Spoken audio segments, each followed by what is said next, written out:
whole life was Daytona Beach, and all I worried about was Daytona Beach. I didn't know anything about stolen cattle.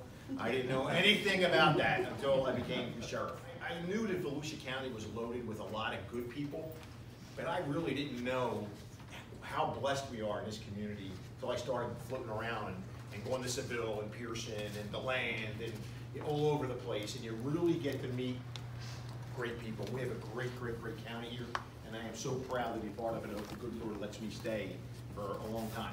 Number one problem in 2018 was opioids. 165 overdose deaths in the county, over 1,000 overdoses. We changed our paradigm in 2017. What we do now is we investigate every single overdose death as a homicide. So the minute that there's an overdose death, the homicide detectives go right out to the scene. And we try to backtrack. We try to go back to where they bought the drugs, make a deal from that same person within a reasonable time frame, and then it now becomes up to science.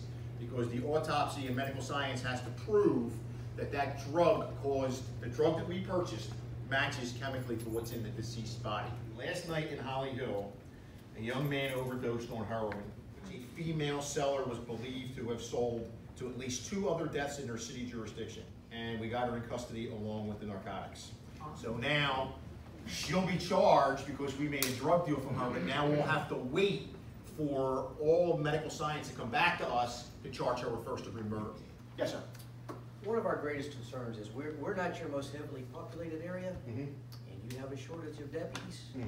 So where are we at on your radar when it comes to presence of deputies, response time?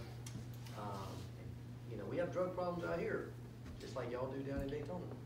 Drug problems, you got to make sure you email me and tell me about them. And if I don't know about it, I can't fix it. That's why when I leave my cards here, if you get an issue, you email me. I'm going to know personally how to follow up. The deputy shortages are filled with overtime.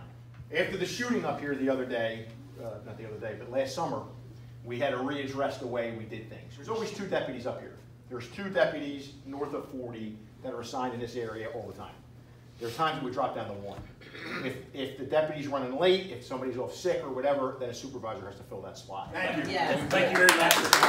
I'm very grateful that the community invited me up here to talk about what's going on in the smaller picture of Seville and the bigger picture of what's going on countywide. And it's great to establish the contacts because when they have a problem, they know they can reach out to me, and we're going to take care of that problem.